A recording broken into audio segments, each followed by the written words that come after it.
आप लोगों के इस प्रेस कॉन्फ्रेंस के लिए शॉर्ट नोटिस पे आने का बहुत शुक्रिया। आज हमारा 1 पॉइंट एजेंडा है, वो है जो पेट्रोलियम प्राइसेस लास्ट नाइट बढ़ाई गई है। हम सबको बहुत अफसोस के साथ ये कहना पड़ता है कि पेट्रोल एक ऐसी प्रोडक्ट है जिसका अल्टरनेटिव नहीं है, और इसकी कीमत से और इसके बढ़ने से एक आम पाकिस्तानी और एक गरीब काश्तकार डायरेक्टली इफेक्ट होता है। इसलिए जो हुकूमत ने भिलाजवाज, गैर ज़रूरी और प्रोपोर्शनेट से ज़्यादा प्राइस बढ़ाई है, इसलिए हम प्रेस कॉन्फ्रेंस कर रहे हैं, वरना शायद हम ना करते। सबसे पहली बात तो यह है कि इसमें कोई शक नहीं है कि ईरान की जंग से दुनिया में प्राइसेस में रद्द-बदल हुआ है।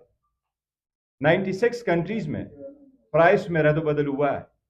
ये कोई नई बात नहीं है, लेकिन पाकिस्तान वियतनाम के बाद पहला मुल्क है जिसमें सबसे ज्यादा प्राइस में इंक्रीज हुई है।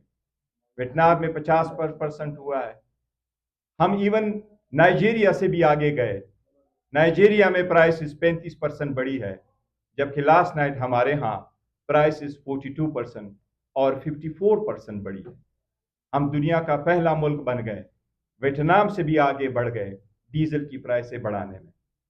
हुकूमत इस सिलसिले में नाकाम हो चुकी है। आप आईएमएफ से डील किस तरह नहीं कर सके?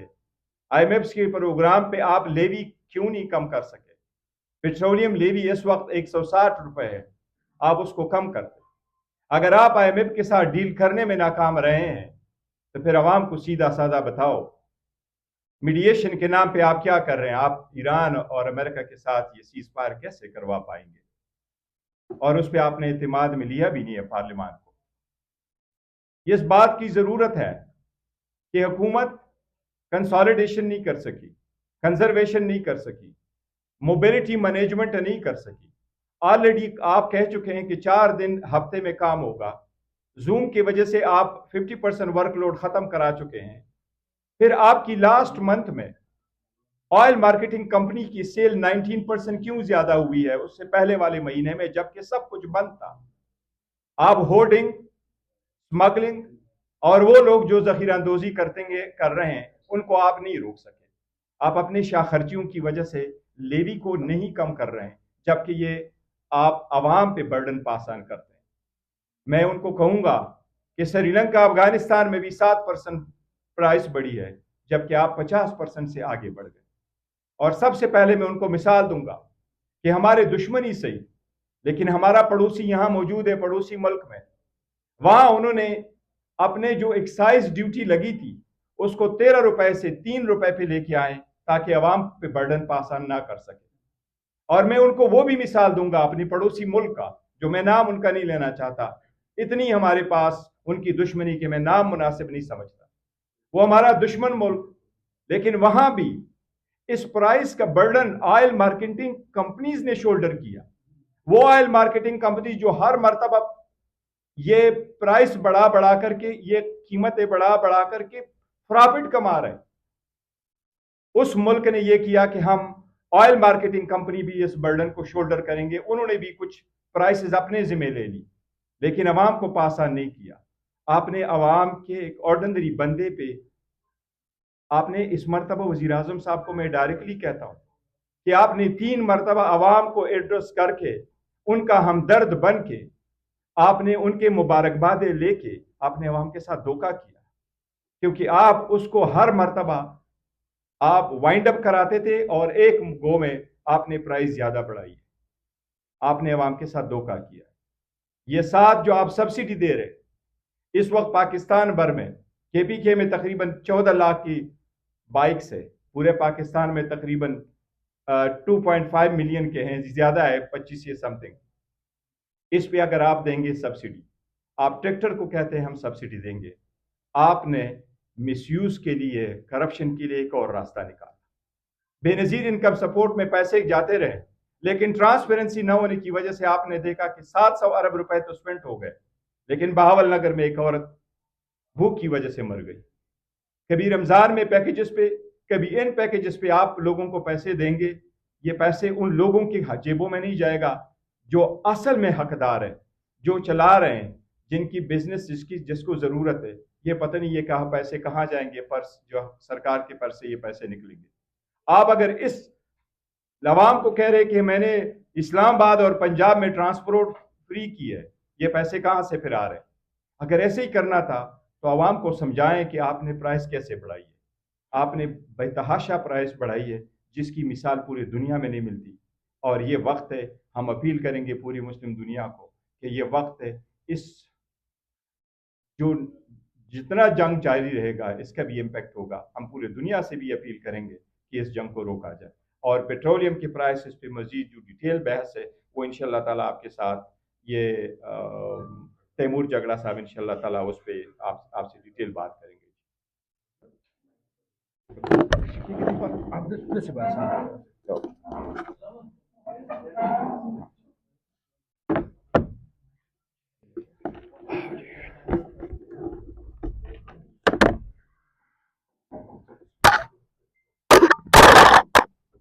बिस्मिल्लाहिर्रहमानिर्रहीम। पाकिस्तान में वैसे ही अवाम के हकूक को आग लगी है और पेट्रोल बम तो एक पहले फटा था, अभी ये क्या कहते हैं वो अंग्रेजी में है adding fuel to the fire, उसी आग पे अभी पेट्रोल छिड़क रहे हैं।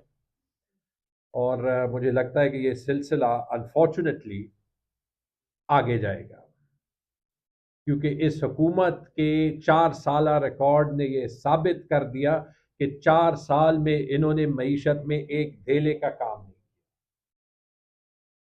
सबसे पहली बात तो ये कि चेयरमैन साहब ने प्राइम मिनिस्टर को अपील की।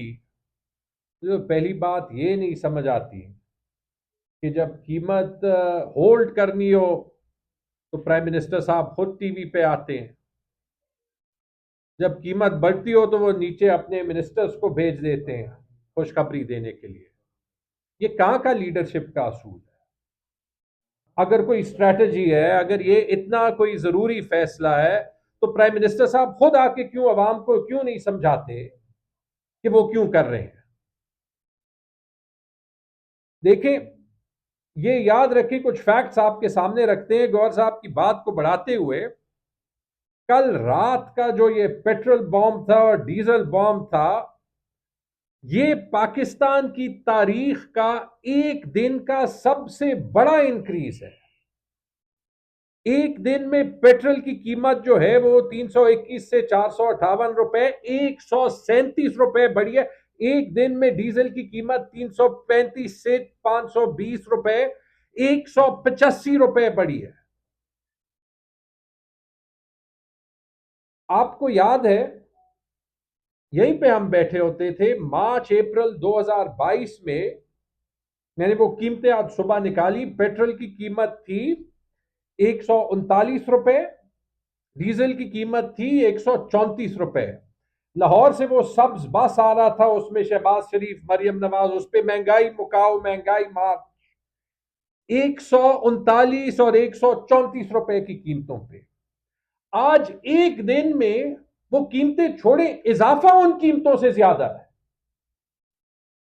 तो वो जो ड्रामे हम देखते थे सोशल मीडिया पे, प्राइम मिनिस्टर साहब ने अपने कपड़े फाड़ने हैं, मरियम औरंगजेब जो है वो रात में अंधेरे में पेट्रोल की कीमतें चेंज करने की बात कर रही है, वो वाले डायलॉग जरा चाहिए। क्योंकि हुकूमत का काम अवाम के साथ खड़ा होना।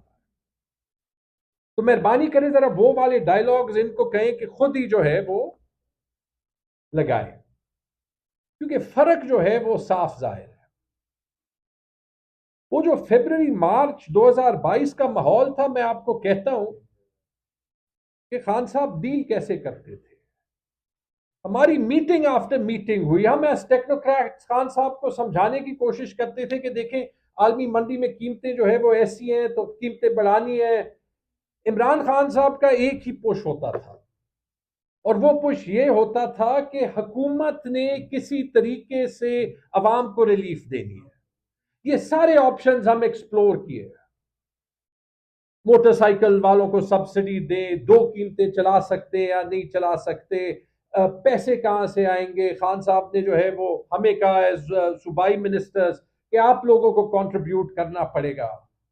मैं शायद उस वक्त हर चीज से एग्री नहीं कर था, लेकिन वो प्रोसेस देख के और आज का हाल देख के कि आज रात टीवी पे 185 रुपए डीजल की कीमत बढ़ा के आपको ये हुकूमत के मिनिस्टर्स कहेंगे कि हमने बड़ा एहसान किया, हमने डीजल पे टैक्स नहीं लगाया, ये हमारी बहुत बड़ी कामयाबी है। या ये कह के आपकी गाड़ियों में जो है वो अभी 450 रुपए का पेट्रोल डलेगा, ये कह के आपको कि जी हम जो है वो मोटरसाइकिल वाले को जो है वो पता नहीं कितने 20 लीटर का की सब्सिडी देंगे, उसको भी कीमत ज्यादा अदा करनी पड़ेगी। डीजल पे हमने टैक्स नहीं लगाया, वो बगैर टैक्स के 200 रुपए एक्स्ट्रा देने पड़ेंगे। ये फेवर है। फर्क देख लें। इस वक्त में अगर एहसास होता तो सबसे पहली बात यह कि कॉन्फिडेंस लेने के लिए प्राइम मिनिस्टर साहब खुद आते, खुद समझाते, क्योंकि वो आवाम को फेस कर सकते, वो फेस नहीं कर सकते।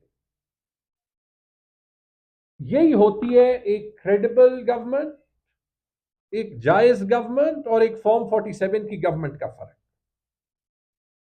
गौहर साहब ने हिंदुस्तान की मिसाल दी। मैं अगेन टेक्निकली बात कर रहा हूं, ये सारी चीजें मैंने स्टडी की। ये आप देख लेना, गौहर साहब ने ये बात की है ना, मैं ये बात कर रहा हूं कि जब आलमी मंडी में कीमतें ज्यादा होंगी तो आप किसी तरीके से कीमतें आधी कर दें, ये नहीं हो सकता।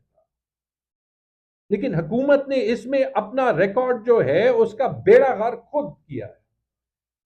सबसे पहले जो है वो पता नहीं 87 अरब या 100 अरब का विंडफॉल जो है वो ऑयल का मार्केटिंग कंपनी उसको दिया वक्त से पहले कीमतें बढ़ा के, और ये कहा कि मजबूरी है, जो कीमत मार्केट में होगी वही कीमत जो है वो हमें पास ऑन करनी पड़ेगी। उसके बाद 3 हफ्ते प्राइम मिनिस्टर साहब आते रहे कि मैं हुकूमत को रिलीफ दे रहा हूं, मैं रिलीफ दे रहा हूं, मैं रिलीफ दे रहा हूं, और कि मैं कीमतें नहीं बढ़ाऊंगा। और उसके बाद वही रात के अंधेरे में 185 रुपए डीजल और 137 रुपए पेट्रोल की कीमतें बढ़ाई। जब मर्जी सब्सिडी हलाल हो जाती है, जब मर्जी सब्सिडी हराम हो जाती है, जब मर्जी जो है वो कीमत बढ़ाना हलाल हो जाता है, जब मर्जी कीमत बढ़ाना हराम हो जाता है। ऐसे ना हुकूमतें चलती हैं, ऐसे ना अवाम को कुछ समझ में आता है।